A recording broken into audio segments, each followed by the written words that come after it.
দেখো এখানে বলেছে একটি কাচের দণ্ড পড়ে 2:3 অনুপাতে বিভক্ত হয়। প্রথমে আমরা ধরলাম কাচের দণ্ডটা কি সেটা আগে মনোযোগ দিয়ে দেখো। কাচের দণ্ডটা হলো সাপোজ ধরো 1 অংশ। এবার কি বলছে দেখো, প্রথমে কিন্তু এই দণ্ডটা 2:3 অনুপাতে বিভক্ত হয়। খেয়াল করো, 2:3 অনুপাতে বিভক্ত হয়। তাহলে এই দণ্ডটা 1 অংশ থাকলে বাবা যদি 2:3 অনুপাতে বিভক্ত হয় তাহলে একটা অংশ কি হবে?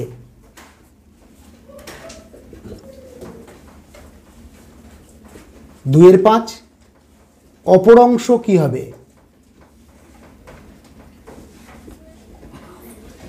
3/5। হলো? কেন অঙ্কটা ভুল হচ্ছে এবার দেখো। পরে ছোট দণ্ডটি 4:5 অনুপাতে বিভক্ত হয়। এবার এইটা কিন্তু আমাদের 4:5 অনুপাতে বিভক্ত হবে। খেয়াল করো, মনোযোগ দাও। এই দণ্ডটা আমাদের 4:5 অনুপাতে বিভক্ত হবে। তাহলে কি হবে দেখো, অ্যাকচুয়াল এইটের অঙ্ক।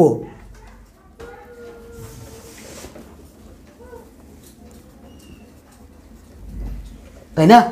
2/5, 4/4 + 5, 4/9, তাহলে 8/45। ঢুকলো মাথায় নিশ্চয়ই?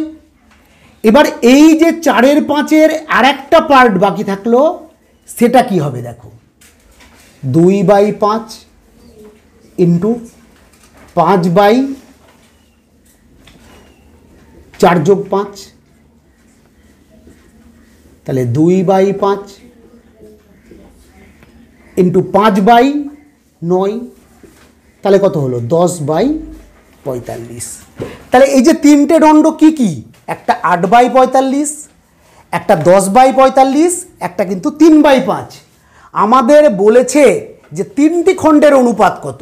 তাহলে একটা খণ্ড এটা, একটা খণ্ড এটা, আর একটা খণ্ড এটা। এবার আমাদের এটা এটা এটা এই তিনটের অনুপাত করলে তবে কিন্তু উত্তরটা আসবে। এবার আমরা করি 8/45 ইস্টু 10/45 ইস্টু 3/5। আমি প্রত্যেককে 45 দিয়ে গুণ করে দিচ্ছি। এটাকে 45 দিয়ে গুণ করলে কেটে গেল 8ই হলো। এটাকে 45 দিয়ে গুণ করলে কেটে গেল 45, 10ই হলো। এটাকে 45 দিয়ে গুণ করলে হলো 27। তাহলে অ্যান্সার হলো 8:10:27। তাহলে অ্যান্সার হলো বিয়েরটা। দেখো খুব সুন্দর অঙ্ক কিন্তু।